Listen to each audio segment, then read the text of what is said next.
Good luck, Harry Potter.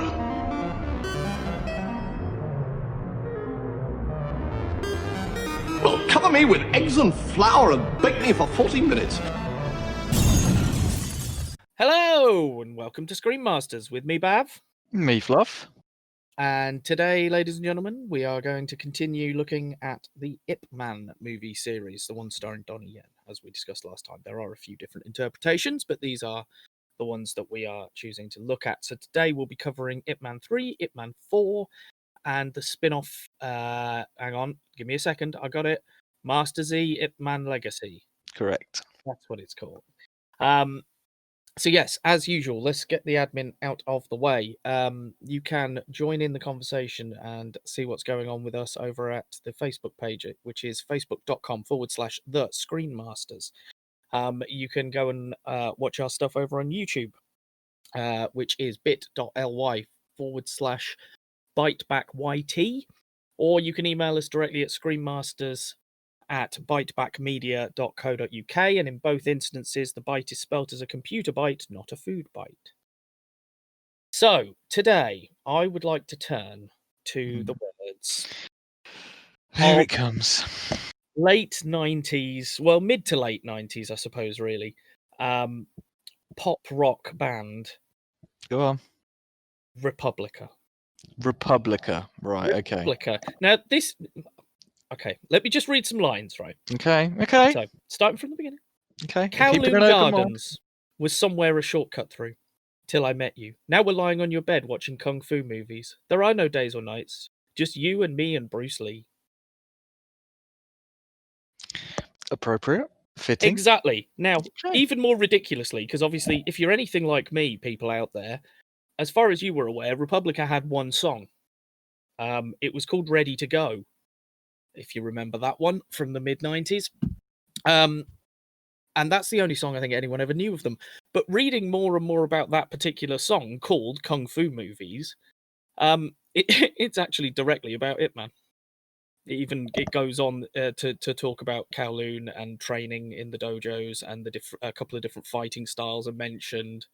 It's ridiculous that just randomly I happen to put a song. How appropriate. There you go. Entirely appropriate to exactly the subject matter we're looking at. So I thought I'd keep that one in today. So, it's not been a huge amount of time since we last met, but I have been watching some things. Yeah, I've been watching things that I thought I would mention. I mean, obviously, I've undertaken, for the listeners, I've begun the undertaking of all 7 seasons of Star Wars: The Clone Wars animated series, which is obviously for a future episode. So, yes, that is the majority of my time, but I have been watching some other things. But you go ahead. I've talked enough so far. Let me have a you tell us what you've been watching. No, likewise, like you say, I have finished the final season of the Clone Wars, so I had finished that. So I look forward to talking with you in earnest about that. Your hesitation of discussing all things, say, Darksaber, etc., will soon vanish once you've started watching these, which is nice. Quite, because yes, that's where I'm going to learn the secrets of it, but fair enough. Yeah, so again, that's for a throwback to the Mandalorian episode, which we did a little while back, where we were discussing the Darksaber, which appears at the end, and it's kind of explained within Clone Wars and then the subsequent series Rebels, which again, hopefully you'll get around to watching.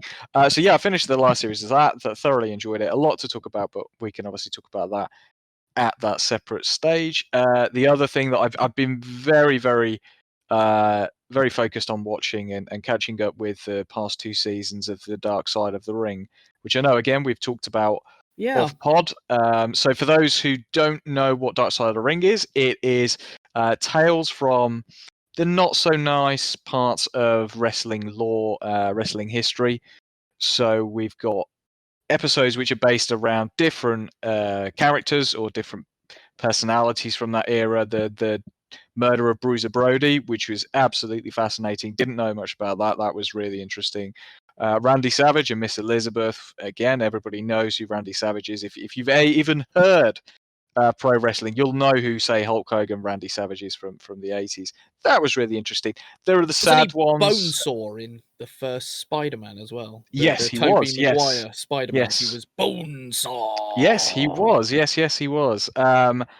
The sad episodes about Chris Benoit and Eddie Guerrero, that was very heartbreaking to watch. That was a but, heartbreaker, that one, absolutely. you know, again, just shows the incredibly awesomeness of Chris Jericho, as we all know anyway. The guy's a true superstar for the things that he did. And obviously this week was the last of the second series, which covered the events leading up to the death of Owen Hart, which again we've discussed off pod. And Is again, that was something a that, heartbreaking one. yeah, I mean, Absolutely watching that live when that happened way back when, I can still remember way back in the 90s when me and my brother were watching that on pay-per-view. And that whole thing. So yeah, so that's although it's not the nicest and happiest of programs, it was something that was thoroughly enjoyable as a wrestling fan. And if you are a wrestling fan, I do encourage you to find and watch the Dark Side of the Ring. It's a fantastic documentary series. I mean, even some of them, yes, I would say you're probably going to get more out of it if you're a wrestling fan. But ones like the Cocaine and Cowboy Boots, the Herb Abrams story, if you're just aware that wrestling is a thing that happens, then you don't really need to know anything more about wrestling to hear the story, to understand the story of a new startup business that comes up to try and take over the big boys and fails due to ridiculous mismanagement and substance abuse largely. But I think that one is the most accessible I've seen so far, because you don't need to know the inner workings of the wrestling business. It is just about a new upstart trying to take on the big boys, and his journey therein. Yeah, I mean, as a lifelong wrestling fan, obviously I took a dip for a good number of years, but I never knew as much about the history of some of this as has been revealed. It's been really, really enjoyable to kind of watch this stuff. Yeah, some stuff I knew about because it was during the era that I was watching it. But yeah, so that's kind of been my watches again, was in the last, say, week or so. How about yourself? I know you've been caning through Clone Wars, but I'm sure you've been watching other things. Well, me and the children watched one only yesterday, actually, and I had to mention it. And maybe apologies, everyone, if I go too far on this one, because it is just a kids' film at the end of the day. But it really disappointed me. Here we go. Okay. So it's a children's film. Remember this. Come on. I know. But I dipped my toes into the shared universe that none of us knew we wanted or were fucking getting. Well, as far as I was concerned, I didn't know we were getting this. Oh, yes. The Hanna-Barbera shared universe. Hanna-Barbera shared universe? Oh, yeah. Right. It begins with Scoob, which is what I thought was like an origin story. Looking at the trailer, it's going to be a little bit origin story, a little bit, what you like from Scooby-Doo. I thought, perfect. We'll sit down with the kids for that. Is it CGI? Yes, it is, which I don't mind so much, and they actually do quite a good job of. They still animate the legs to whir around and stuff like the animation did, and stuff. They make the slapstick moments look as impactful as they did in the old animation style. I thought they did a really good job with that. I like the animation. I think the voice cast's really good. Jason Isaacs, the baddie. Well, it's got Jason Isaacs. How are you dissing it? Wait till I tell you who the baddie is, though. Zac Efron is the voice of Fred. That's very good as well. He's quite good in that. But so yeah, apparently something I've never heard of, a character I've never heard of called the Blue Falcon. Now again, I understand that maybe in America we didn't necessarily get all the Hanna-Barbera stuff, but I think they did in America, or maybe Blue Falcon was earlier than some stuff. I don't know, right? But apparently there's this character and series called Blue Falcon, and it was all like spaceships and superhero. He was a superhero. He had a sidekick dog that was like a robot dog. And these are some of the first characters. Like, you follow Scooby-Doo, and you get the little origin bit at the beginning with him and Shaggy, which is all right, quite funny. About 15 minutes maybe, and then we move into, we go through a sort of montage, and then, because they meet the mystery gang and they form their little club and they foil a proper little Scooby-Doo mystery when they were kids and stuff, and that's how they bonded. So I'm along with all that stuff, and I liked that because that's what I thought I was going to get was a Scooby-Doo movie. We then Scooby and Shaggy end up separated from the group, and they get essentially abducted by aliens, or so we think. But it turns out to be a super futuristic spaceship, and it's Blue Falcon. And the problem starts to creep in here for me is that's not Scooby-Doo to me. And sometimes, like not all the time, but sometimes with these franchise, trying to merge your universes and all this shit. Originally, it was the creators of these shows were trying to play in lots of different pools. They didn't want to play all at the same time, so they did the Jetsons based in some futuristic thing. They did Captain Caveman that was based in the prehistoric era or Mesozoic era or whenever. They did Wacky Races that was, a Gumball Rally type thing. And Catch the Pigeon, that was one of my favourites as well. They did Catch the Pigeon was fantastic. I fucking loved Catch the Pigeon. But anyway, all of these things were separate entities. Mm-hmm.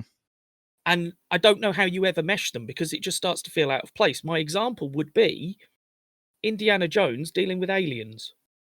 Oh, I never, ever... No, I'm not going to go into it, but I never... Thank God. That was my main issue. I never thought that gelled. I never saw how the two went together. Some people do, fair enough, but I never did. But I feel kind of the same about this. Spaceships and superheroes don't mesh with Scooby-Doo for me. Maybe. But again, I'm too old. So, we go through all this stuff anyway. We end up introducing Captain Caveman and all his people down in below the Earth's surface. Some sort of geothermal vent has allowed an island from the Mesozoic era, like a big inner cave, to be caught in the Mesozoic era. Okay. So Captain Caveman and all his buddies exist. Okay. The baddie we're introduced to right at the beginning of this is Dick Dastardly. What? Dick Dastardly is the baddie. As in Dick Dastardly from Wacky Races. Dick Dastardly from Wacky Races is the bad guy in this Scooby-Doo movie. Okay. Simon Cowell makes a guest appearance, which is crap. Does he have Muttley? No and yes. He's lost Muttley, and his drive for the film, we think, is for the money, but actually it's to get Muttley.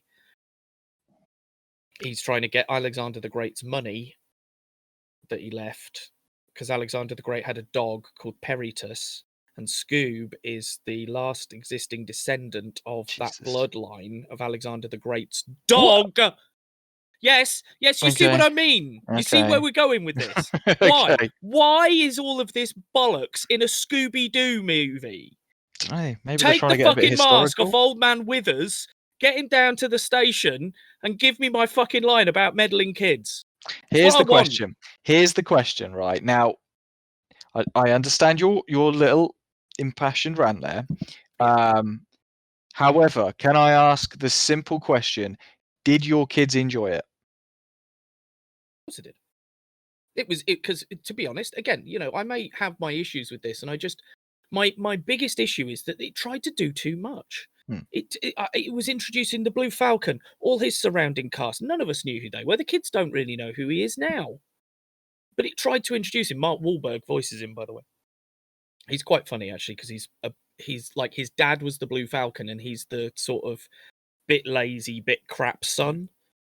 But is it one of those films where, it will do mediocre, I don't think internationally and domestically it will do big set because, like you say, Scooby-Doo is an American kind of institution. Yeah, exactly. And all that kind of stuff. So they'll be familiar because they've got. It's like the the Tom Hanks film, Welcome to the Neighborhood. We had no real understanding of who this character is, but to an American audience, that's different. So sometimes I get it.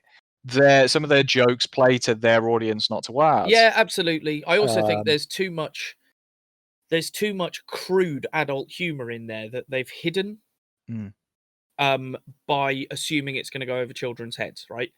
And I just think sometimes it's a little bit dangerous because, and I also think it's unnecessary because, again, we look at films like, when you've got people like Pixar making films, when you've got, what was Studio Ghibli, whatever they might be now, or whether they still are, just not run by the same guy, I'm not really sure. But, the work that they've produced. And And then even other independent animation studios. The Red Turtle was a fantastic animation from a couple of years ago. You've got all these people doing stuff that pleases the adults and the children. It's not because they've got dirty jokes in there hidden as double entendre. It's because they've got adult themes, or they're plucking at particular parts of parenthood for the adults in the crowd, whilst the children are entertained by the childish storyline going on in the forefront. You know, it's about depth and subtext when you get to be an adult, not necessarily just crude jokes. There is a section, because obviously Dick Dastardly is called Dick, and Scooby-Doo can't pronounce D's very well. So he's trying to tell him how to say his name. And he says it's Dick. And Scooby-Doo goes, Rick? He goes, no, Dick. Rick? Dick. And what you end up with is Jason Isaacs shouting at Scooby-Doo, no, it's Dick! Dick! Dick! Dick! And you're like, oh, come on. Really? Like, I just think that's a bit lowest common denominator. I also think it's slightly dangerous, because if kids start quoting that in the playground, obviously not that we have any kids in playgrounds at the minute, but, you know, when kids are in school or whatever and they're chatting to their mates or they're playing with their mates when that comes a thing again, taken out of context, that child may very well get told off because of that. There are a couple of other lines that honestly I forget now, but they stuck out to me, and I thought, you've just made a rude joke, but you know that because of the way you phrased it, it'll go over children's heads. And that's not the point. That I don't like that way of trying to make a kids film appeal to adults. Mm-hmm. Like I say, that isn't the way to do it for me. Be better, write better, write deeper, put more thought into it, more subtext, as I say. But again, that's maybe just me. But yes, so we're getting some ridiculous shared universe, it would seem, from fucking Scooby-Doo and Blue Falcon, and Captain Caveman, and that's the thing. Dick As soon Dastardly. as we had the success of shared universe, and then every bugger and the next door neighbor wants to do the same, just build on a kind of franchise thing. Eventually, this kind of shared universe thing will go. Kind of hoped it had with the fucking Dark Universe, the was it Universal's Dark Universe? The one that started with the Mummy, which failed miserably. And then they were going to do the Invisible Man and the Wolf Man. Yeah. And it's like, yeah, but nobody wants to see any of these films. I'm sorry, but they've been done and rehashed and redone so many goddamn times. I just don't care. No, I believe they, if I remember rightly, they gave, when they decided, when it flopped and they decided, right, we're not going to do this, they gave up the licenses, which is why we got an Invisible Man film from Blumhouse earlier this year. Yeah, with Elizabeth Moss, I believe. Yes, which was I've not watched it yet, actually. I've got it downloaded to watch, but as far as I understand it, it's an interesting take on the story of it and how it's dealt with. Yes, apologies. So, yeah, like I say, it's a mostly unoffensive hour and a half of watching, but I do think it's overly complicated for its own good, and I think it tries to do far too much.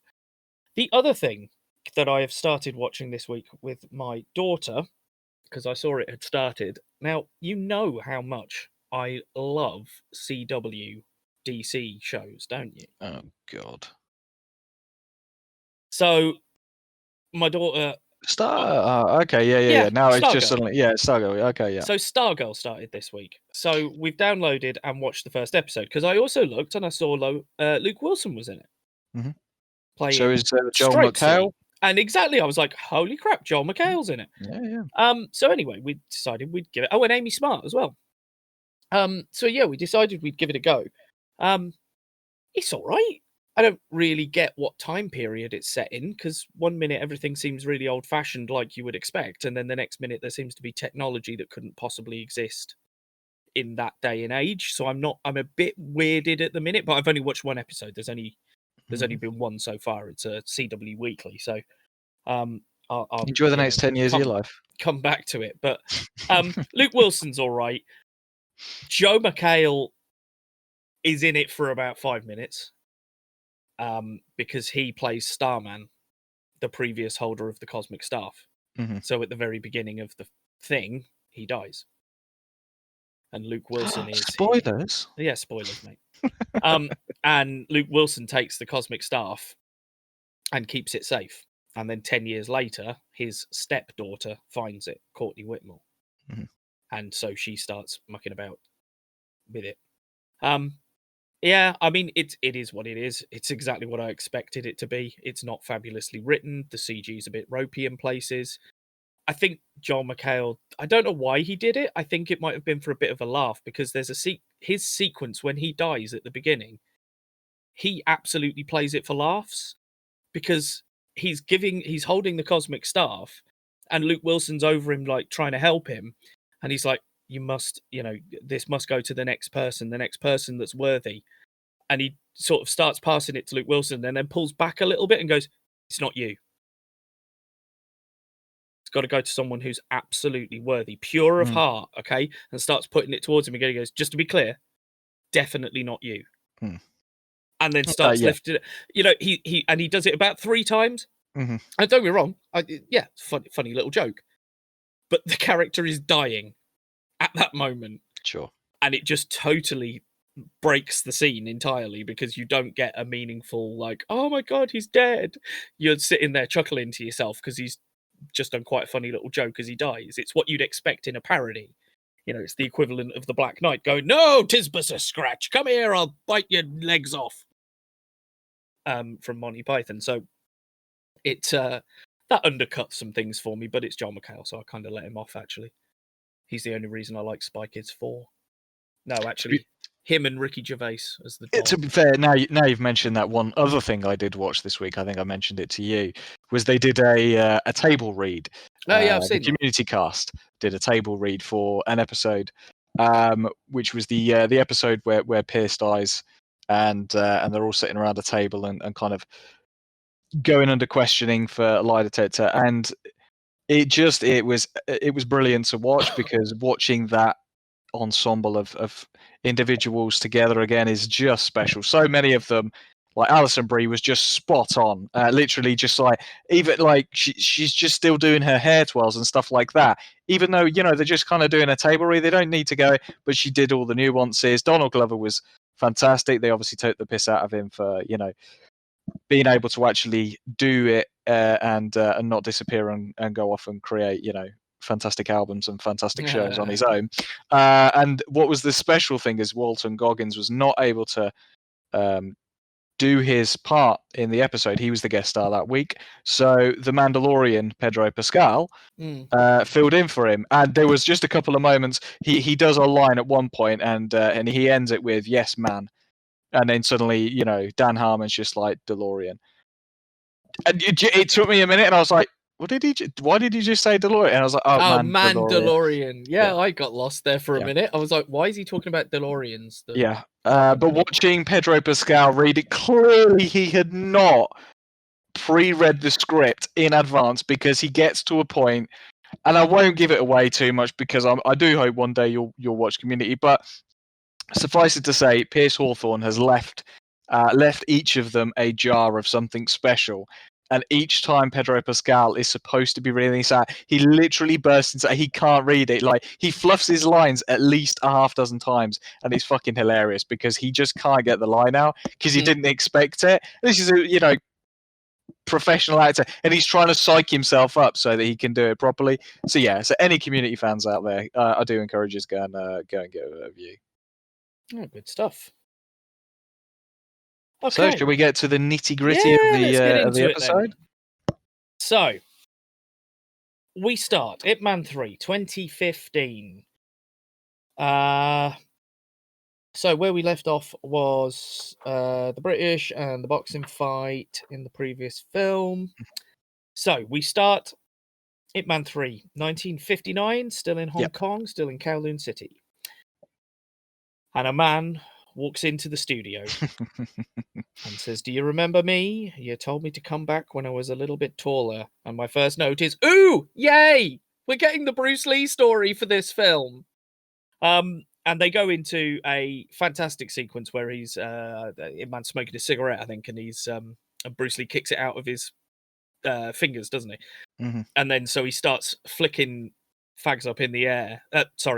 to the American listeners, cigarettes up in the air.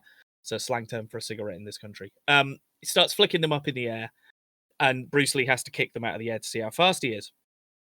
That's fantastic. And then he throws water at him right at the end to trick him, and he kicks the water as well.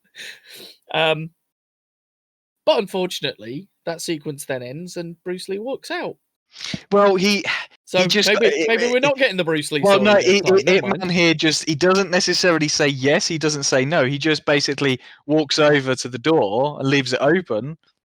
Then Bruce Lee kind of goes, "Ugh," and then just kind of trundles off, and that's it. Which is not the Bruce Lee episode. He only says that. He only says that in the fourth one. He says like, "Oh, I never told you to leave." Yeah. Bullshit. I got the same impression. Yeah, he insinuates. Going, he does insinuate. Come on, you need to leave now. Come on.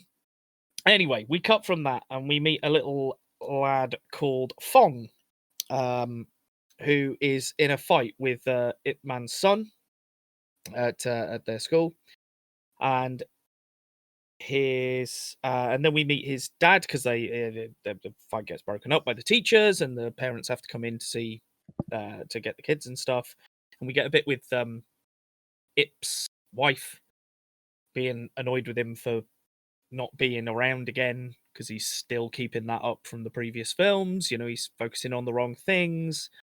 He's not spending enough time with his family necessarily.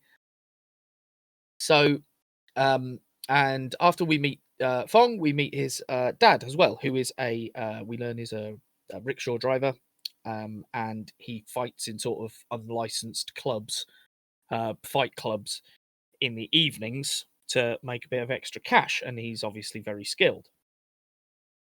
Now we get introduced to the owner of the underground club and our main protagonist for this movie, Mr. Mike Tyson. Yep. Like, if you want him to play himself, he's all right. Like, I mean, we've voiced our displeasure of the Hangover films before, but at least he's bearable in those movies because you know he's just playing himself, so he's not trying to be anything else. He's just not a very good actor. Mm-hmm. He's quite crap, and he sort of brings everything down when he opens his mouth, I feel. But he's the man running the clubs. We learn that Fong's dad actually trained in Wing Chun at the same school as Master Ip. So they're both I think it's their master, their respective masters related or have some prior relationship. So they've each kind of been taught a style of Wing Chun, which is very, very similar because of the history of their respective teachers. As I recall it, it's been a while since I've watched the third one. I only watched 1 and 4 respectively beforehand. So yeah, we meet our gang of baddies, and they're the guys running working with Mike to run the fight clubs.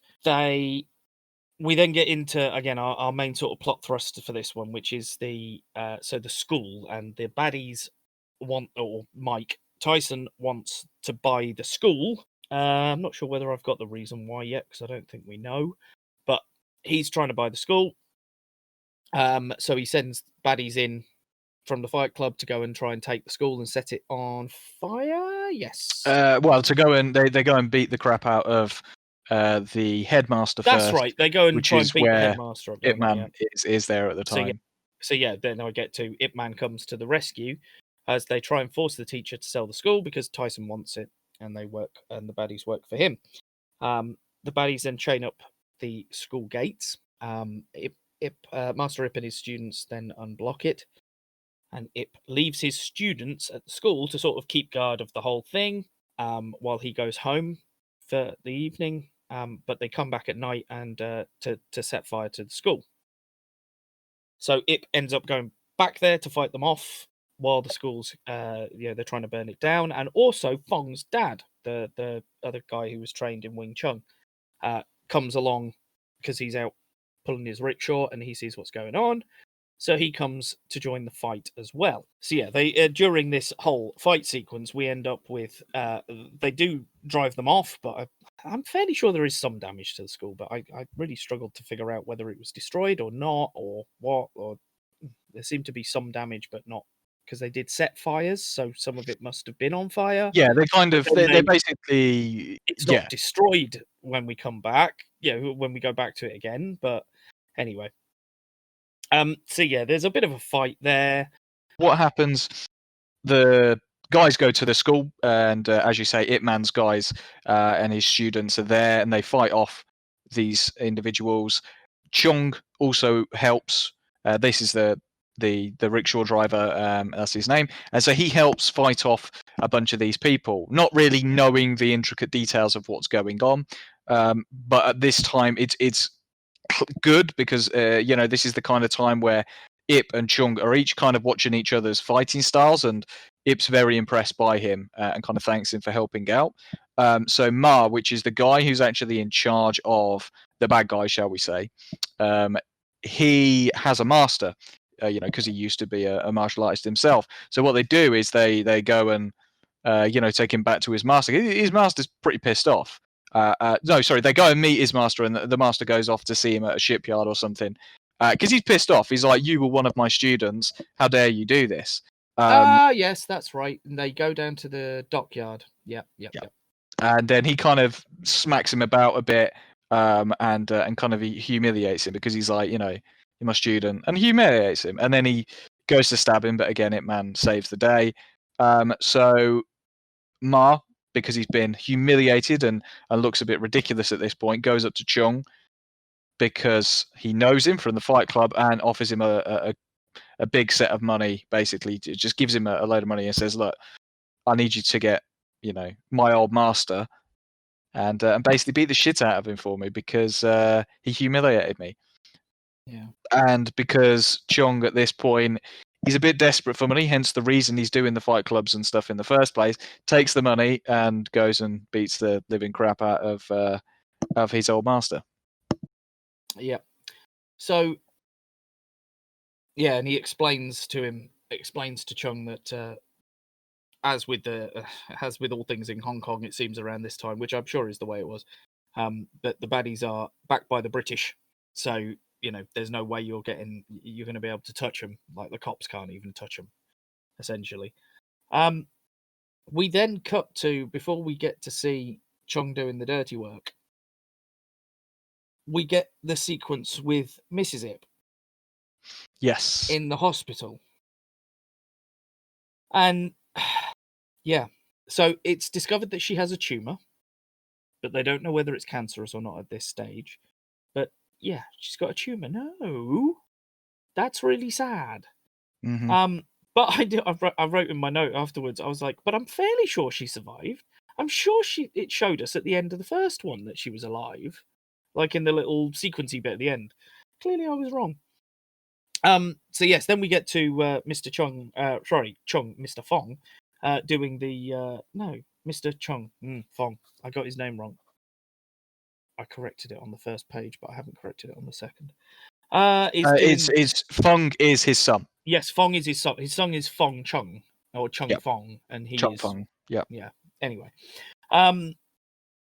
yeah. I mean, he's not, like you say, he's not really given a choice as to whether he wants to do their dirty work or not, because the club will either, because he helped stop the school getting destroyed, he owes the baddies, and if he wants to keep working the fight clubs, he's got to do what they say. Mm-hmm. So yeah, Master. What did you say his name was? I've got Tin. Yeah, Master Tim. Master Tin, was that right? Yeah. So yeah, Master Tin gets the shit kicked out of him by by Chung, and then the baddies lure Ip to see him in the hospital so that they can attack the school again. Mm-hmm. This time, they kidnap some of the children, unless the school is sold. And two of the children who are taken are both Ip's son and Chung's son. So Ip goes back to see the baddies, and the pole is back. So he heads down there with these massive bamboo pole again. So badass. So badass with his pole. I His massive bamboo pole. Obviously, it doesn't go well. he has to back down because they realise that his child is one of the ones in the cage. So they've got him over a barrel. So he has to essentially surrender. Chung hears that his son's been kidnapped, so goes to see the baddies to say, "What the hell are you doing? Give me my son back!" And goes and gets his son back because he's working with the baddies. So of course he's allowed to. Of course, Ip sees this because he's there. He's there.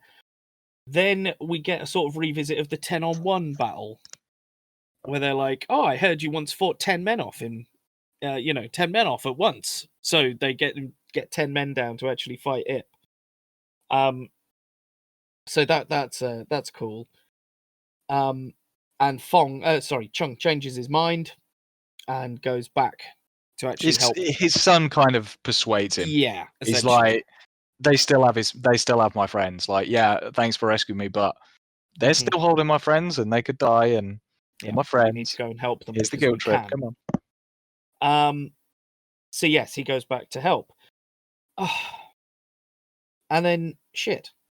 No, his wife has got 6 months to live. We suddenly cut to.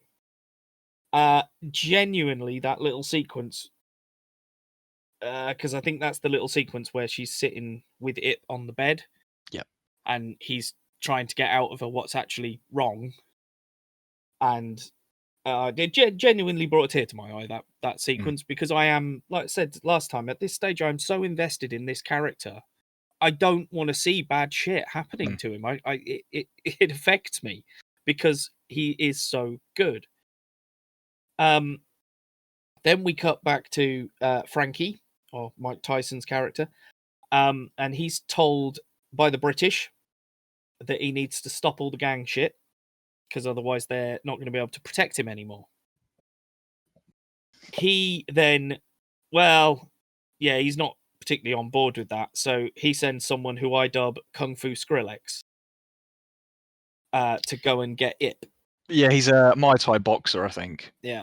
If you know anything about the dubstep artist Skrillex from the mid-noughties, if you look at him, that guy is Kung Fu Skrillex. And it makes sense. Okay. People who aren't quite as old as Fluffy, if you know what dubstep is and you know who Skrillex is, you'll get what I mean. That joke will go over wonderfully in a very particular demographic. Sure, okay, if you say so.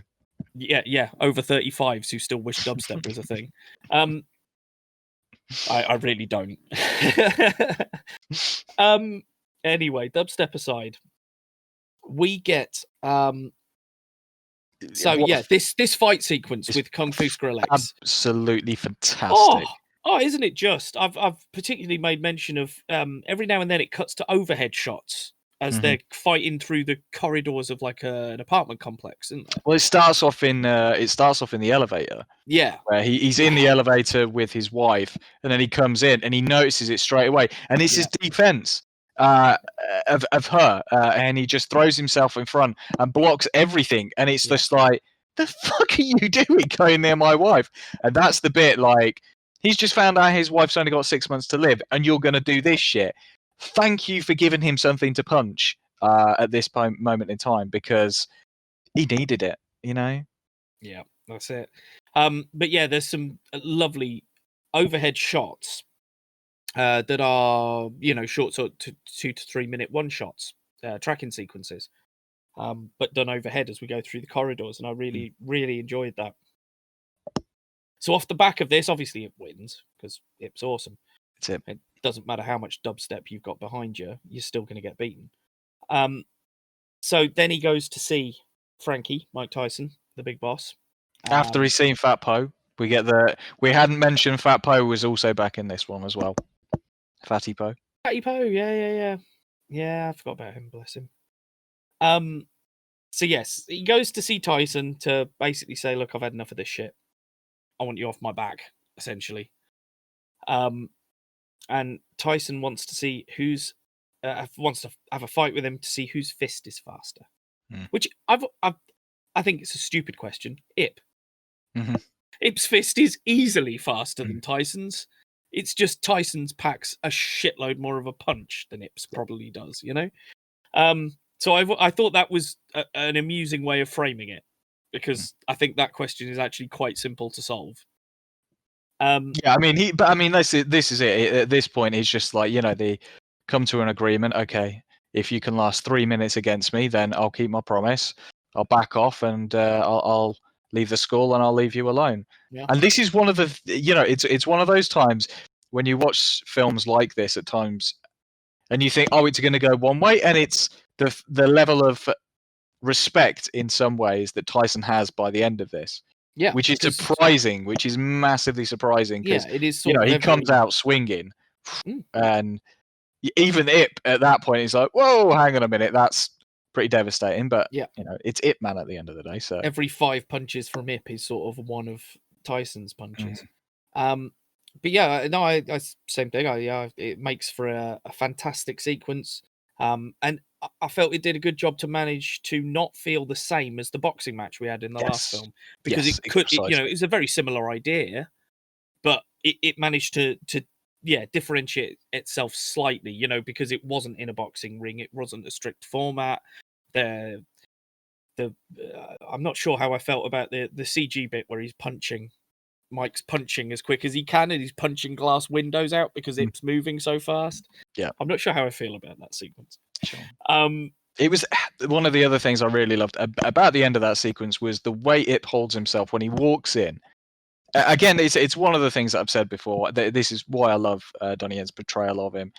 The very cool, calm, collected kind of person. You can see a bit of frustration when he's walking in there.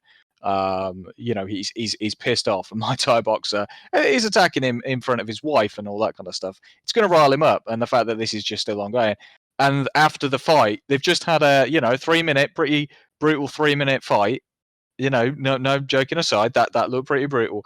And they have the agreement, and he's just kind of still, breathing. But it's his cool, calm demeanor walking out. He doesn't turn around thinking this guy's going to hit me. It's, again, like I say, it's that demeanor, that level of respect that he seems to instill in a lot of fighters that he faces. Yeah, and that's one of the cool things. Yeah, absolutely. So yeah, at this point, I kind of got confused because I was like, "Oh shit!" Like I'd made 2.5 pages worth of notes because I thought Tyson versus Ip was my main boss fight. That's why I liked it. It flipped it. Oh, okay. Yep. So then my note is, okay, maybe Chong versus Ip is the Act 3 fight then. And then, of course, we get the montage of Chong's rise to fame. So he opens a school teaching Wing Chun. He says that Ip's version of Wing Chun is not right. It's an offshoot, and his is the more traditional version of it, or something. I think. Yeah, I think that's the way it is. Crowned himself the Grandmaster of Wing Chun. Exactly. And I then said, my note afterwards is, "Oh crap! I should have seen that. Actually, they teased that during their second ever meeting of the characters. They propose a fight for the title of Grandmaster." Yeah. And I just totally missed it, but it's back in their second ever meeting outside the school. Bruce Lee comes back briefly again, because at this point, what's happening while we've had the montage of Chung's rise to fame, that's interspersed with a montage of Ip and his wife traveling, essentially enjoying the last 6 months that they have together before she passes away. And again, there's some beautiful sequences there of them doing stuff, and they go to a school to learn how to dance, and Bruce Lee happens to be in that very same school. So they get to meet again and chat, and actually, isn't that the point where he says, I didn't tell you to leave, or something like that? Something like that. Because that's their first meeting since he walks out the door at the beginning of the film. So yeah, during this time of it traveling around, Chung has risen to fame for his Wing Chun fighting style and his martial arts school back in Kowloon, and has challenged Ip to this fight officially through all the official channels on a particular day at a particular time to fight for the title of Grandmaster of Wing Chun. However, Ip doesn't know, because again, this is 1959. We don't have WhatsApp. Well, no, he does know. He reads it. There was no it. Facebook to say. I'm sure he reads it in the paper. He does but read it, doesn't, but he reads it back. I know it's. He doesn't. He's not. He reads it and he pays no attention to it, because at this moment, his wife is his focus. Wing Sing is his focus. He doesn't care about fighting at the moment. All he cares about is her and spending as much time as he can with her. And that's it. Like you said, the dancing and things like that. Some of the most special moments in the Ip Man series, I find, is between Ip and his wife, because she does ground him in absolutely. elements, reminds him of his obligations to his family and things like that. And Tells yes, him he's things got he doesn't want to hear. yeah, exactly. And he's got his extended family with his students and stuff like that. And she respects his students and X, Y, and Z. But at the same time, she's like, this is my husband. And, but she cares for him equally as much as he cares for her, and everything. Those scenes with the dancing and stuff like that, he's completely out of his element. Like he's a martial artist, not a dancer, but that's what she wants to do, and he just wholeheartedly embraces it. And it's just some of the loveliest scenes in these. It is. I found it beautiful, but the creeping sadness was just there the whole time, because it is harsh, man. Because then we end up there during their travels. She faints and ends up in hospital. And Ip stays with her at the hospital. And she's released, and they return back to Kowloon, and he finally returns and goes to the fight with Chung. She arranges it. She arranges it, does she? She arranges the fight. Right. So okay, that's the bit I missed, because I was Yeah. like, I don't understand why he's gone back, because as you say, he's been ignoring it the whole time. And I don't get why he goes back. And I don't like the end fight, because I'm just sat there the whole time thinking, why are you doing this? Yeah. Why are you fighting this man? You should be out there with your fucking wife. And she's sat outside like the doting wife she is, with her hands crossed, while you're fucking fighting this douchebag who's just being a douchebag. She, the thing is that although she is enjoying the time that Ip is spending with her, she's cherishing that. She also isn't necessarily happy about the decision that he's made in not going to the fight, because this is the man that she loves, and she understands what everything means to him with regard to his martial arts and stuff like that. And basically, if she hadn't have been ill and he'd have been free, he would have been in that fight, and she knows he would have won. It's Ip Man, for Christ's sake. It's her husband. She knows this, so she has a conversation with Chung and basically arranges another match for Ip, kind of confessing he's been looking after me, and Chung's kind of taken aback because he didn't realize. He just thought, oh, okay, he's just being a coward. Now I understand the significance of why. So she then accompanies Ip to the fight because she's arranged this. She's allowing him, because that's the thing. It's she kind of talks about the wooden dummy and the clickety clack of the wooden dummy when he's practicing. No, don't, because that's horrible. That's the bit it's right at the soothing end to her. where she just asks him to just practice, just so she can hear the clickety clack. the clonking noises. No, I hate that bit. So this is why we lead to this match, and like you said, this is a truly intense fight.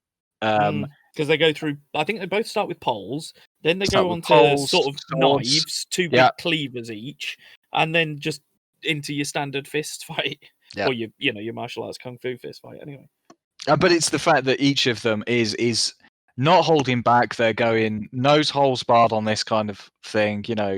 Like you say, with weapons, they're not aiming to disarm. They're aiming for kills at the same time. It's pretty brutal. But it's how it finishes as well, and that's one of the. It's the move which is Bruce Lee obviously made famous even more so, but the 1-inch punch, and he just floors him with a 1-inch punch, and it's just Chung's just kind of expression like, how did he do that? And So that's the end of the film. 1960, we're told that Mrs. Ip died of cancer. And I don't think we get too much of what happened afterwards this time. Because clearly, at this point, they knew they were going to do another one. Finally. Well, they didn't. They didn't actually. 4 was quite a feat I think you to get mentioned at the beginning, Donnie Yen to come back for that. Yeah. But my last note on that one is that number 4 must give me my Bruce Lee story. I want Bruce Lee's training. Any final thoughts on 3? Like I said, I mean, it's it's absolutely fantastic. There are some truly amazing fight sequences in there. Like we said, from 1 and 2, it kind of ramps up that level of fighting, with the bamboo pole, as you said in the scene where they goes to the shipyard, dockyard, whatever it is, and just grabs a pole to go and rescue it, and it's just brilliant. The final fight between the two of them, the fight between him and Tyson as well. Even that, you kind of go, yeah, it's 3 minutes, but it's a different kind of fighting style. I loved the actress who played Wing Sing. I thought she was fantastic. She really played well off of Donnie Yen, and I think they did really well together. So to get to the end, and like you say, your heartstrings were being tugged on as he was finally throwing those punches at the wooden dummy. That sold it for me. So yeah, I really started to struggle at that stage because I just found it so bleak and so sad all the way through. So we start Ip Man 4 from 2019 in 1964, and we start at a karate tournament in San Francisco, and Bruce Lee is announced as being in the fight that we're watching, and we see Ip enter and take a seat. Then it cuts to what turns out to be prior to this, but it doesn't really make it clear. There's no sort of 2 weeks earlier, 3 weeks earlier, whatever. It just cuts, and you figure out in previous the end that's what it is. But anyway, we cut, and we cut to a hospital, and this time, Ip Man's being told he's got cancer too. Mm-hmm. Ah, man. Jesus. Right, so then we cut to Ip Man's studio. A student of Bruce Lee turns up. He's Afro Samurai. Because he looked exactly like what I imagine Afro Samurai would look like in real life. So he turns up and wants to give Ip a ticket to the tournament in San Francisco that we started the film in. And Ip says no, that he doesn't want to go. And there's a little fight sequence there. Then we see that Ip's son, is obviously grown up a little bit now, is getting expelled from school for fighting, and it's happening quite a lot. They're clearly struggling again for sort of money. His son and his relationship is really bad. And my next note is, this film had better not end with Ip's death, because it is bleak as hell so far. So we then follow Ip, and he takes his plane off to San Francisco, leaves his son behind with Fatty Pie. Uncle. It's him again, isn't it? Fatty Pie. Yeah. It's Uncle Fatty. So he says he'll ring every day to talk to his son, but his son says he won't answer because he's really not happy with him. But Ip is going to San Francisco to see this Bruce Lee tournament because he's got the ticket and everything, but also he's going to try and find an American school to send his son to, so that he has the opportunity at a better education and therefore a better life, he hopes. So when he gets to San Francisco, he discovers that his student Bruce Lee is not well liked among the traditional martial arts school folks. Again, it's there's elements of this one that are very similar to the other ones. So yeah, it's the same as the heads of the Kowloon Chinese martial arts group. This is the Chinese Consolidated Benevolent Association. Yeah, that's it. So yes, it's essentially the bunch of martial arts school, and they run out of Chinatown in San Francisco, and they will only teach martial arts to Chinese people, whereas Bruce Lee is happy to teach anyone, and even at this stage has written a book explaining martial arts to people or the masses, and sort of the some of the mythos behind it and how to do it, and things that you could think about pro wrestling in the same way, that people trying to protect kayfabe and protect it from those. They were trying to protect the traditional elements of it and keep it as a traditional Chinese thing, whereas Bruce Lee wants to expand it and give it to the masses. So it turns out Ip he discovers he needs a letter or a reference from this Chinese benevolent fund, the head of that organization, to get his son into a school in San Francisco.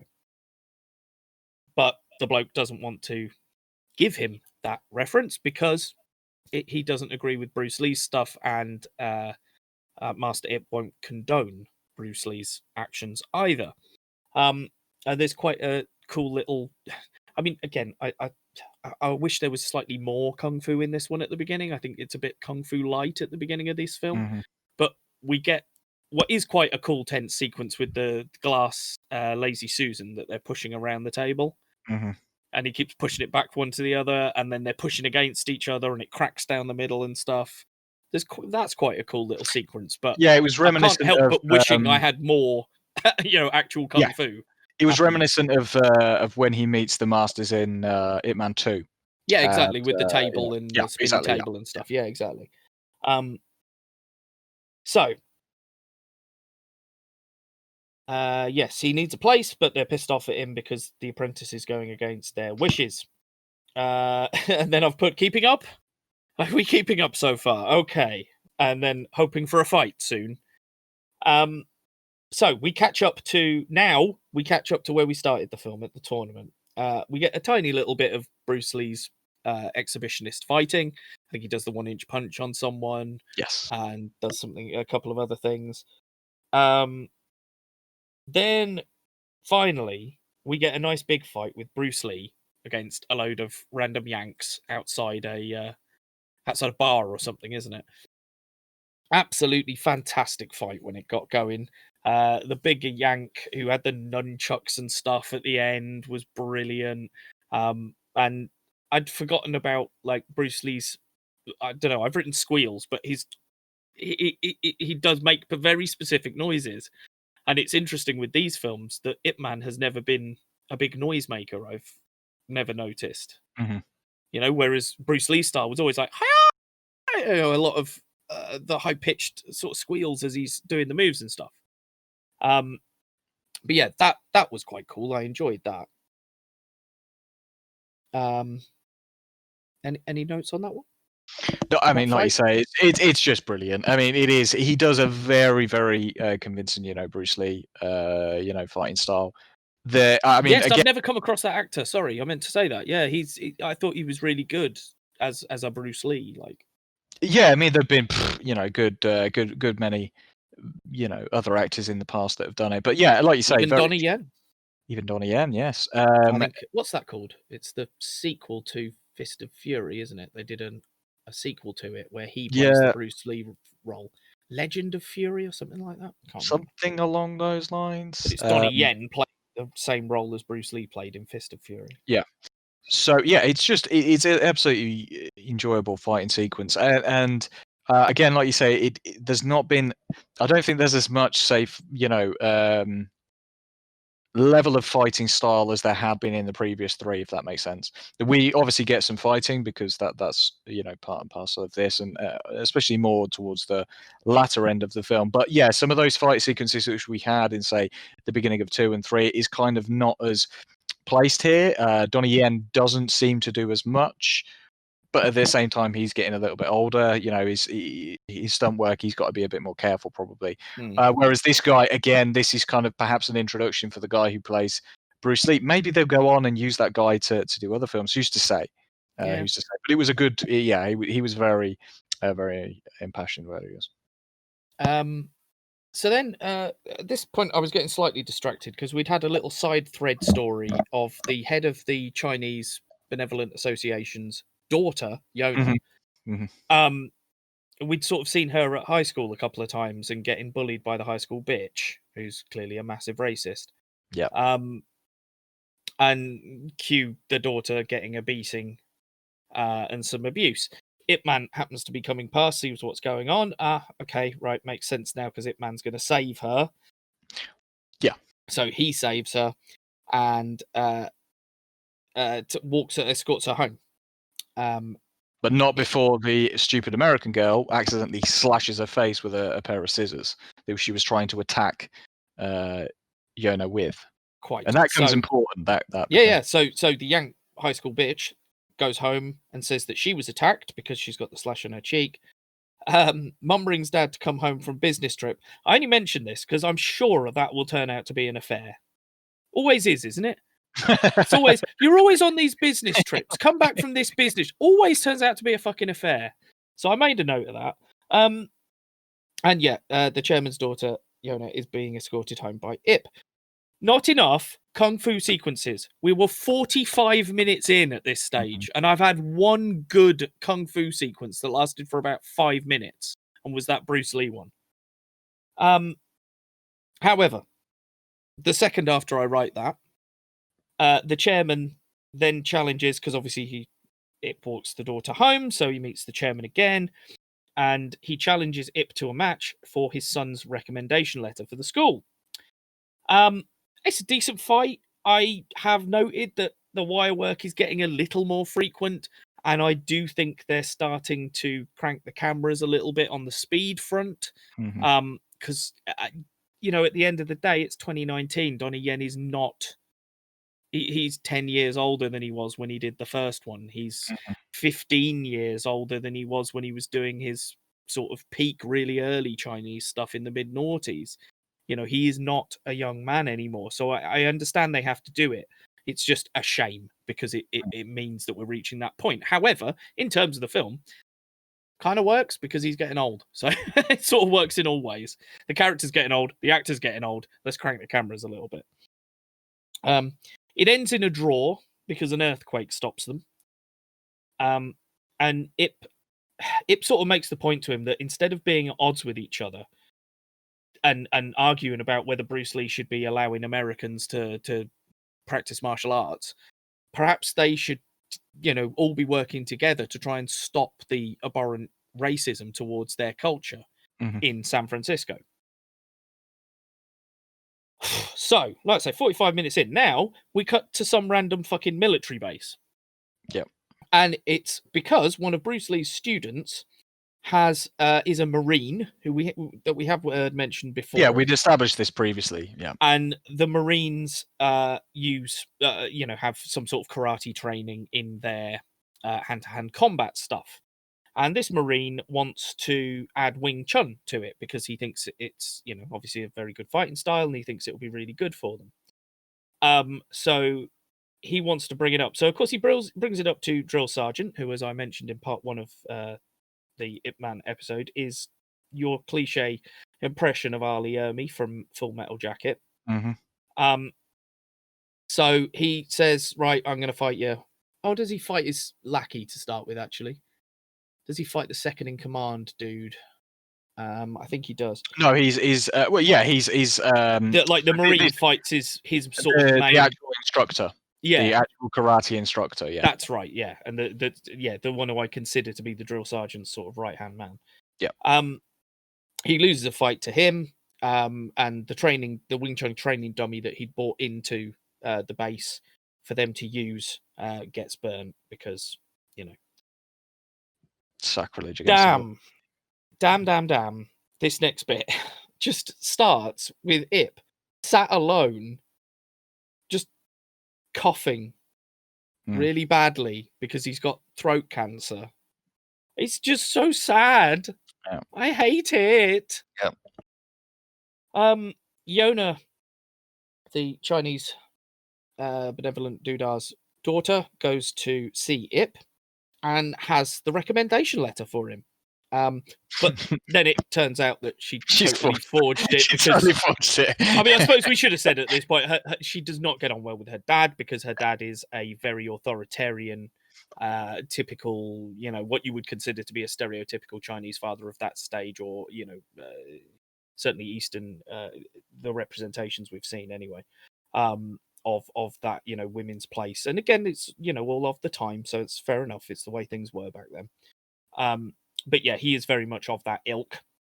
So they don't get on well. She is incredibly rebellious. She tries to, you know, basically do things to piss him off just because she wants to piss him off because he's an arsehole.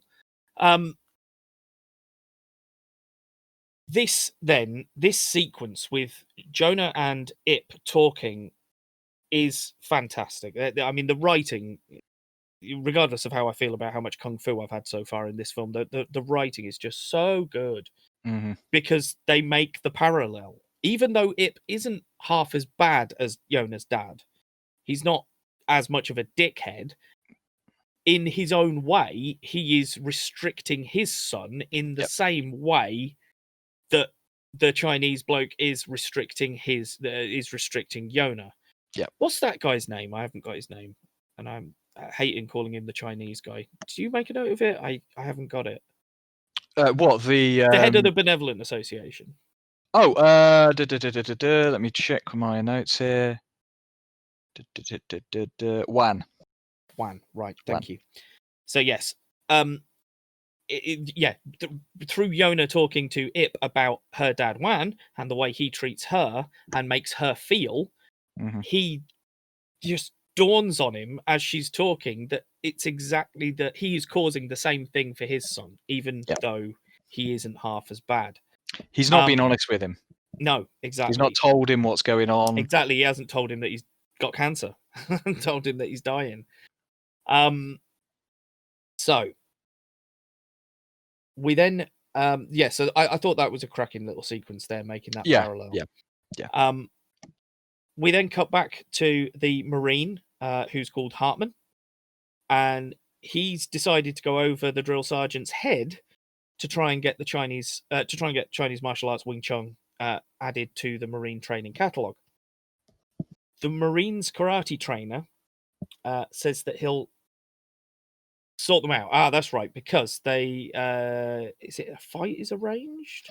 So what happens there is the commanding officer basically says, yeah, he's interested, and he wants them to go to the Mid-Autumn Festival, which is what Chinese, the Chinatown is getting prepared for. Yeah. So he's instructed them to go and film so that he can see some actual evidence of how it's fighting. That's right. Whereas then, Hartman is really enthusiastic, but then you've got the douchebag drill instructor who then tells his karate instructor, go to the festival, but beat the shit out of everybody there. Yeah, that's right. At the same time as this, we see that the high school bitch's dad has gotten back from his quote-unquote business trip and has said that he'll sort Yona and Wan out. But we don't know what he does at this stage. I don't think. It was Washington is mentioned, but we're not quite sure what his job is. Immigration of some description, I think. Yeah, I know. It comes in a minute. Oh, okay. I was just making that point, that at this point, we don't actually know what his job is, but we know it's something Washington-based. Yeah, something politically based, yeah. So then we go to the big Chinatown festival, like you say, the carnival thing. And they're doing Chinese martial arts displays, and the American karate guys crash the party, challenge them to fights, but just, he ends up beating 2 or 3 masters, I think it is, quite easily. Yeah, he's not very respectful, put it that way. I did like the fact that the female master is the one who actually gives him the best fight and pushes him the furthest. Again, this is quite liked that.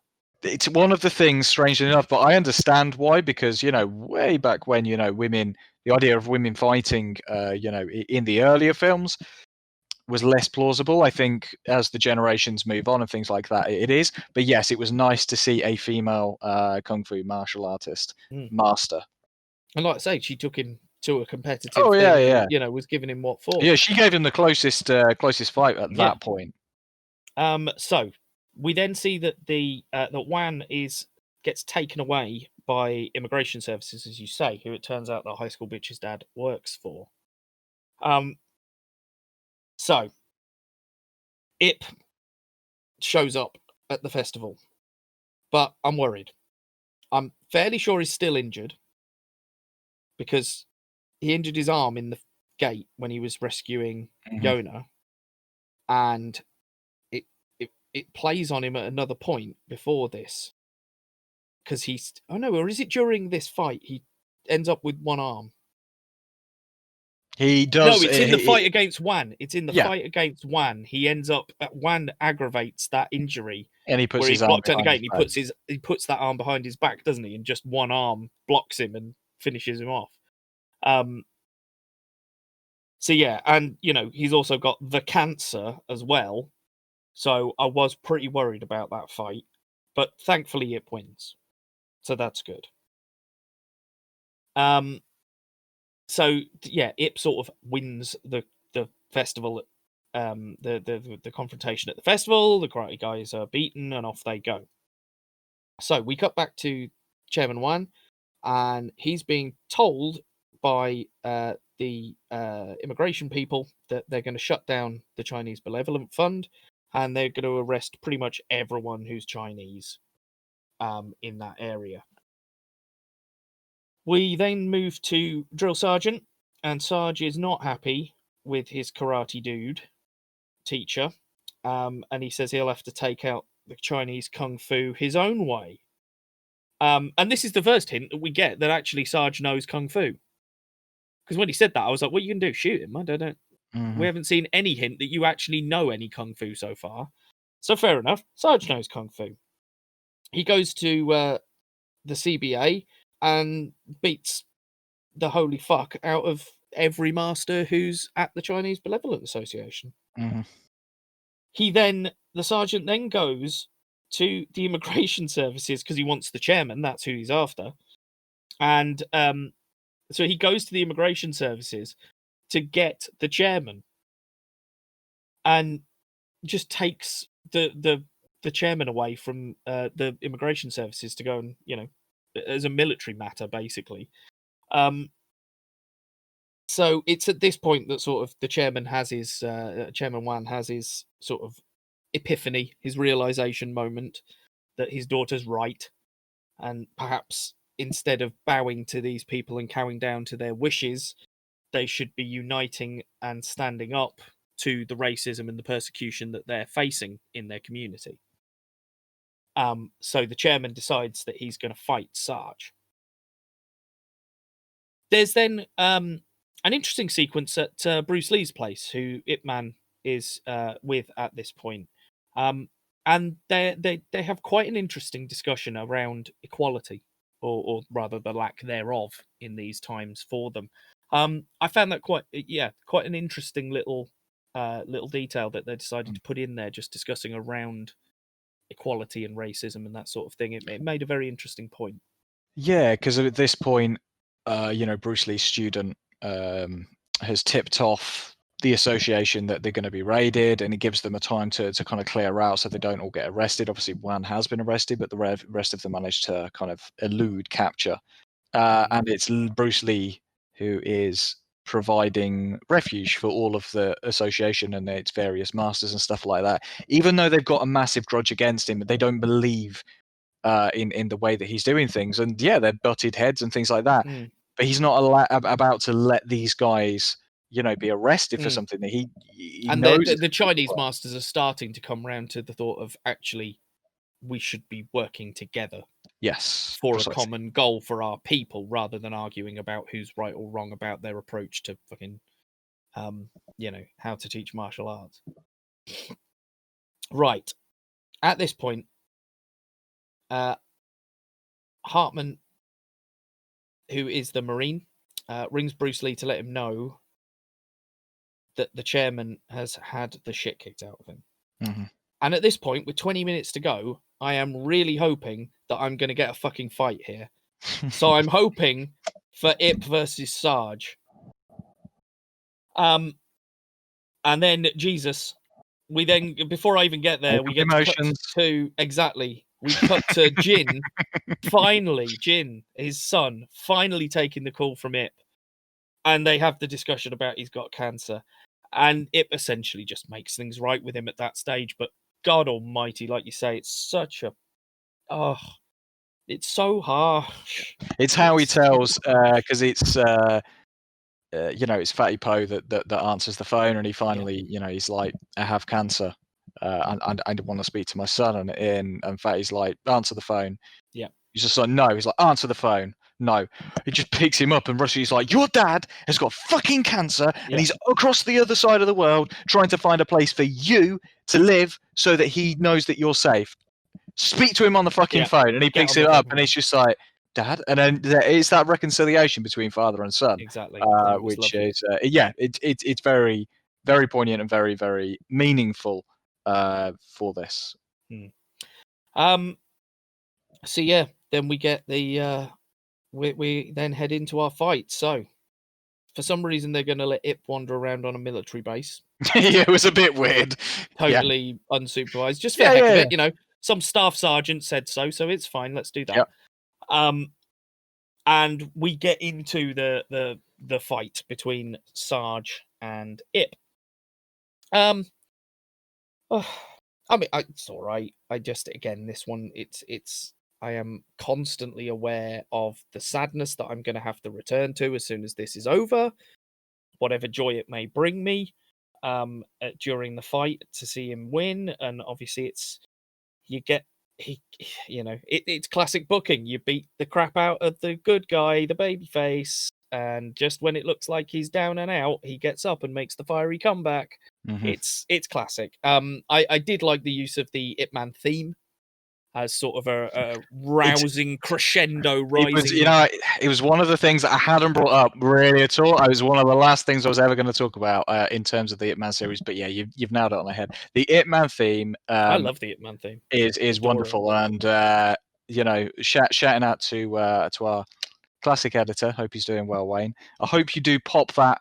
Hopefully, at the end of this. If you could play us out with the Ip Man theme. You can play us out with the Ip Man theme, just so that everybody can hear it. For those who don't know it, it's a beautiful piece of music, and every time you hear it, it's just I'm not going to go there. We should be able to do that as well, because this one isn't going on YouTube, so we won't get copyright struck. Okay, well, I'm not doing the full thing, but I'm just a snippet. I know, but you want a good bit. Just a good bit to play us out for 30 seconds. You know? Yeah. Anyway, so yes, unsurprisingly, Ip wins. Again, though, as you'd said, he'd injured his arm. Yeah. And his injury is still playing up there. It's the worst he's ever looked in a fight. That's for goddamn sure, and it's the most I've ever thought he was going to lose, even though he isn't. But and after this, he gets his letter for his son to say that he can come. The Chairman Wan lets him have the letter, but he decides that the grass isn't really greener. Is the exact words he says to Chairman Wan, and he decides to head home. He agrees to teach his son Wing Chun, and as I think we discussed in the last episode, there's the bit right at the end where his son's doing the Wing Chun dummy doll, and he's recording Ip. But the son's trying to do it, isn't he? And he goes, "Stop! I'll show you once," and record it. And then he goes through the sequence while his son records it. And you said that last time that's sort of the only footage that really exists of him around. It's out there on YouTube. But again, if you've enjoyed listening to what we've been talking about Ip, then I encourage you to go and watch it. It's wonderful. I've watched it several times, and you're just watching this master, at his craft. And then we end there. In titles, we're told 1972. Ip Man died at the age of 79, which again brought a final tear to my eye to bring this film to a close. And again, you've got, as you say, Bruce Lee paying his respects. It's so harsh to think that master and apprentice in the respect of Bruce Lee, that Bruce Lee would die only a few short years later. Tragic that two absolute masters of Wing Chun were lost at that point. But it was just fantastic. I'm not going to go and say it was the best of the films. It wasn't. It was necessary, perhaps not, but it was also nice to bookend that story, to actually give a finality to Ip Man, and to show that his legacy did lead on. Yes, absolutely. To as we say, as the film details at the end, his son records it. His son went on and became a Wing Chun master in of his own right, and he obviously had students, and they have subsequently had students. So that has carried on. Bruce Lee brought it across to America, did the same. Had many students that taught it after, and even to this day, there's the Chinese martial arts got introduced into the Marines as well, which is, Yeah. you hear about all the different fighting styles, Krav Maga and things like that. And yeah, of course, you would expect Wing Chun, looking at this, to be included in that as well. But yeah, I thought it was fab. Did his sons have anything to do with the films? You get creative consultants or anything like that? Or I believe that, yes, they did have some small level of involvement, but I think it was, from what I understand, I think Donnie Yen may have been instrumental in that, because again, when you're portraying somebody like Ip Man, I think you build up a bit of a rapport perhaps with his family. So as I've said before, the chronology and the exact details of his personal life, his marriages, his children, his drug addictions and things like that, hasn't widely been done in these films. These are a lot more of a commercial success. And you like you could say, not sell a lot of that, in it's that. maybe glossing over some things, but then Yeah, again, all biopics you can't in that argue respect that too, The don't they? Greatest Showman didn't gloss over a few things about Mr. P.T. Barnum, can you? Well, I haven't seen The Greatest Showman, so I couldn't really say. The Greatest Showman is a massively successful, wildly popular, feel-good hit about a musical hit about a man who ran a colourful a show with a colourful collection of people. No, he was a very single-minded businessman who cheated on his wife, who traveled America cheating on his wife while he left his wife and children at home, and essentially, profited from a freak show, and didn't treat the people very well, as far as the information that I've read. However, musicals ain't my thing. However, it is Hollywood's want to gloss over some things, and I'm not saying Hollywood is the only place. Like we say, clearly some details have been glossed over for the sake of the story, and it happens. It's something we have to deal with. Briefly, we can look at Master Z, Ip Man Legacy. Yeah, we've I think we touched upon it. Was this year, I believe, 2020. I got to be honest, I struggled quite a lot, but it was. I think it was 2018, but we didn't get it until.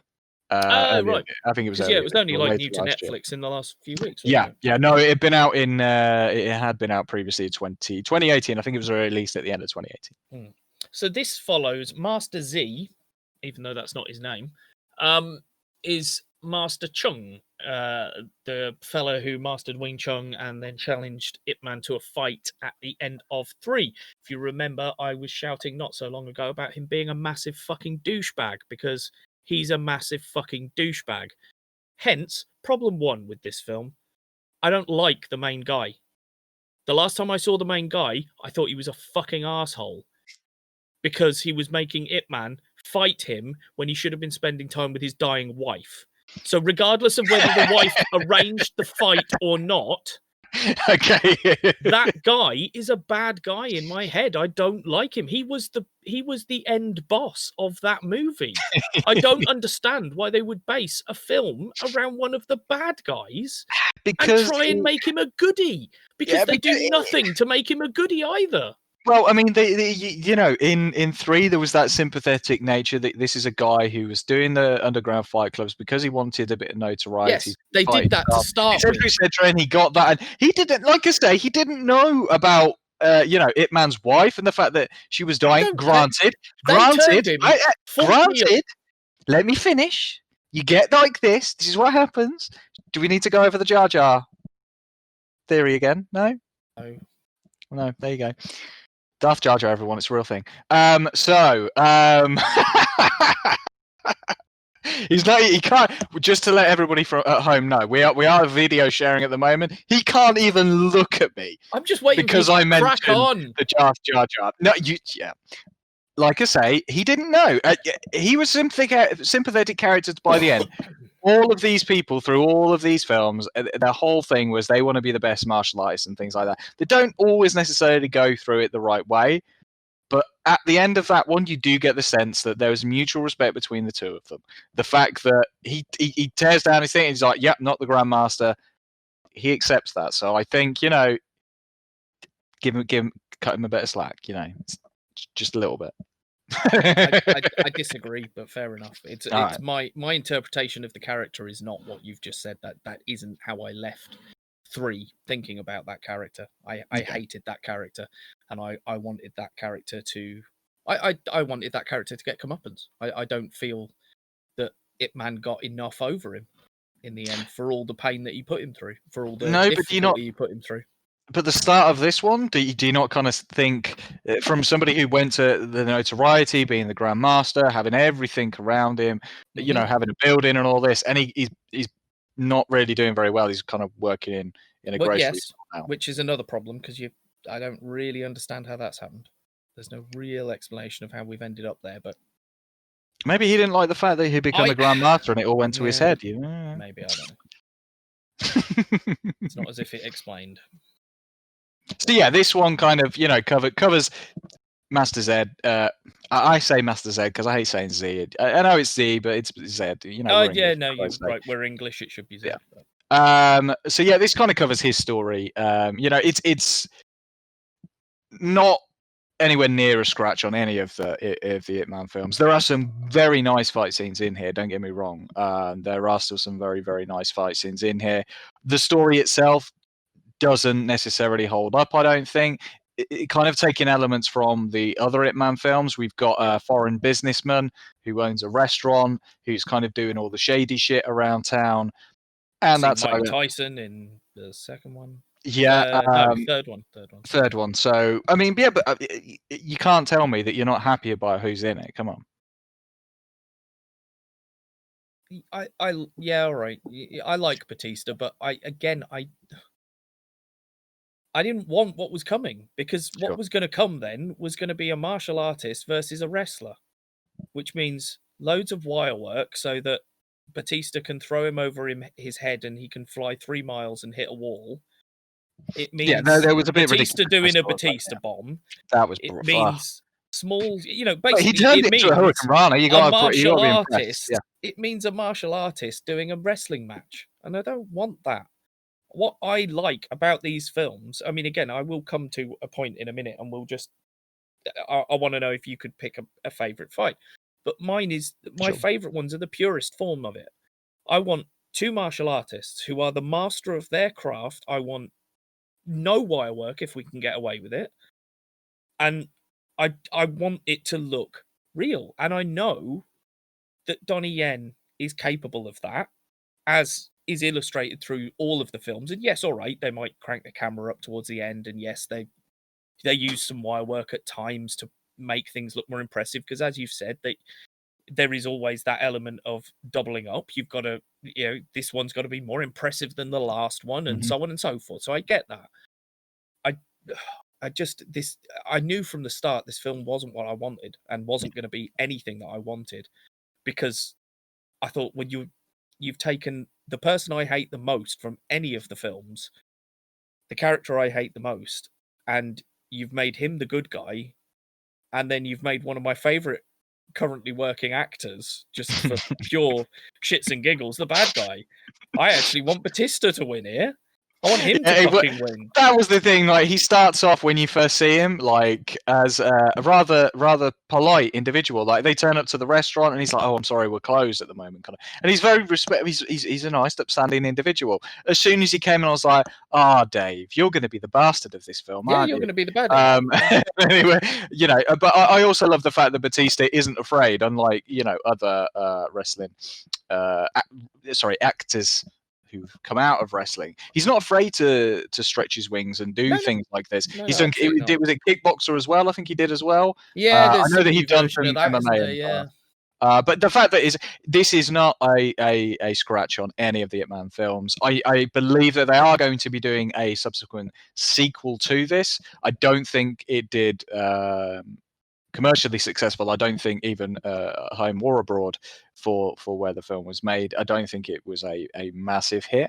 I think it's just one of these ones where it'll appear on Netflix and I'll watch it and go, okay, that's nice, but it's not Ip Man. Yeah, it's like Michelle Yeoh was in it, and I don't really see what she brought to it, to be honest. I don't dislike her. I think she's a good actress, but I just don't really see what she was there to do. The thing for me is, aside from a couple of like I say, there are a couple of good fight sequences in it. Nothing, again, not a scratch on the other ones.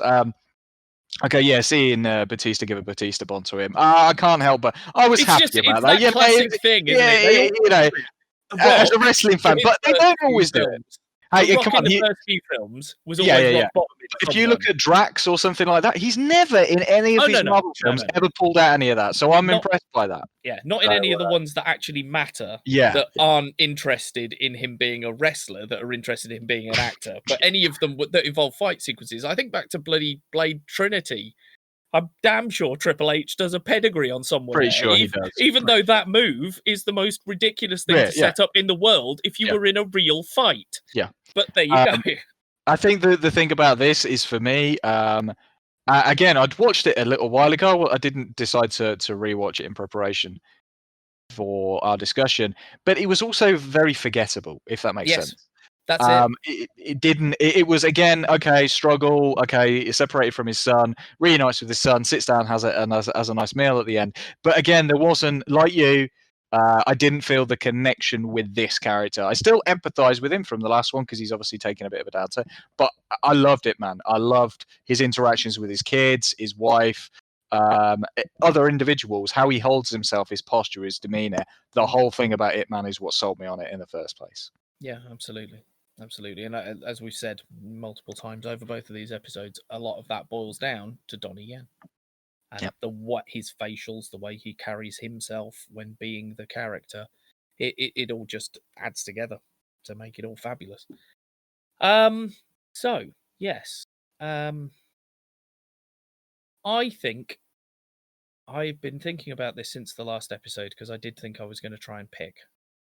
I think my favourite fight is, I can't choose because I like them both for different reasons, but it's either the 10-on-1 fight from the first film or the end boss fight with General Miura. And again, the reason the 10-on-1 fight is an amazing fight to watch on every level because of the technicality of the choreography. I'm really torn in the same way. Is it a one-on-one actual equal match that I want? That's it. Or is it the brutality of that literally made me go, yeah. What the fuck? So again, for those for audio listeners, he did sit forward on his camera. I literally just sat up as I'm sat there. It made me sit up and go, shit. Don't get me wrong. The first fight in the first film, when they're in the house and they're just doing it, and that's brilliant. And the second fight, it's all cool. It builds up, but this is the first one that made me sit up in my seat and go, holy fucking shitballs. So I am going to say the 10-on-1. It shouldn't be because it should be a one-on-one fight, but that's the one that made me sit up and go, Christ almighty, this is good. I think I'd probably agree because, like I say, I just think overall it's the more impressive feat to pull off because of the amount of choreography involved. I mean, it's still difficult to choreograph 2 fighters, but at least you've only got 2. This was 11 people all having to hit their positions and run in and do this and do that and, hit their marks and stuff and keep it looking genuine again.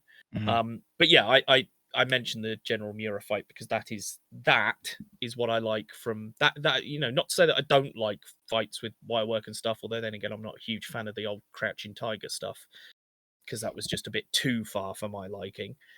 But, that's what I want, really. If I can get that, I want a damn good fight like that. Do me other fights as well if you want to in different ways, but just give me one pure striking contest. Just 2 guys at the top of their thing, leave the wire work at home, and just let them have a damn good fucking fight. That is what I love about this style of film, and that's what I'm generally what I'm looking for from them. Like I said, it doesn't mean that I don't like other things, but that's my favourite, if you like. Okay then. Have you got any final thoughts for us today then? No, as I say, it's been enjoyable to revisit some of the Ip Man films and watch a couple. I'm glad that you finally got round to watching them and that we've been able to discuss it. Look, I say a lot of what we talk about on the pods, and again, as we've said before, is all subjective. You may agree with us, you may not. We don't always necessarily agree with each other. I believe in the Jar Jar Binks stuff. Darth Sidious, theory. But I'm not going to let you trigger me on that shit. There are different ones that we all like. There are other films on Netflix. The Grandmaster, I'd encourage you to watch that again. Part of the Ip Man series. Again, there are plenty of other films that detail different aspects of his life if you're at all interested. But again, it's just really enjoyable to watch ones like this. If you've not watched Ip Man, I'd encourage it. Even if just go and watch the first one. I sat down and watched the first one with my mum. Which was not something I'd ever expect. My mum came out and was like, I really enjoyed that. I know it was a bit fighty, not really my thing, but the story was really good, and So the fact that I sat there with my mum and watched it, and she really enjoyed it, I was quite impressed by that a while back. Is that why she rang you earlier? Then did she want to get on the podcast? Was she ringing to get her opinion? No, she loves to interrupt us on our I don't know why I've just podcast. mentioned that, guys, because obviously to audio listeners, I'm going to cut the bit where Fluffy's mum rings him 9 minutes into our recording, but it happens. It happens and I've twice. just referenced it, so now I need to explain why I've referenced it. So sorry, but I am really not going to leave it in because it is about 2 minutes of me just trying to annoy him by talking in his ear while he's talking to his mum. I don't know. Maybe I'll play it through for the good lady teacher and see whether she finds it amusing. Maybe I will leave it in. Perfectly fine. My mum was cool with it. She sends her love as well, so it's cool. As I say, the films were fantastic when I first watched them. I'm glad that we got to discuss them. The music was one of the biggest selling points. As I said, I was gonna touch on this really at the end, but that Ip Man theme, which hopefully will play us out, was just something special as well. Sometimes you find a little piece of music in a film and you go, that makes this a little bit special. Having a theme for an individual, Ip Man, that's Ip Man's theme for me from now on. I think that brings us to the end of this little journey through the Ip Man movies. If you've got any opinions and you want to get involved and tell us how awesome we are or how stupid we are, you can. Go to facebook.com/The Screenmasters. You can send us a message over there or post on the page. You can also email directly at screenmasters@bytebackmedia.co.uk. The byte is spelled like a computer byte, not a food byte. So, before next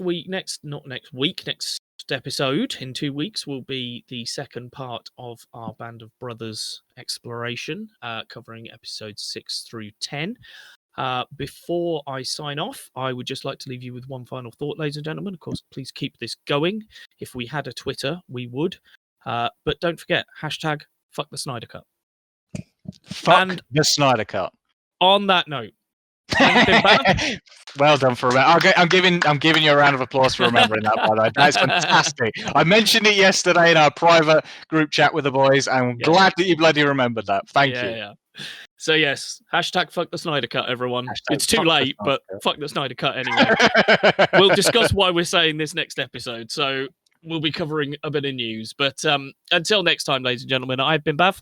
I've been Fluff. And this has been Screenmasters.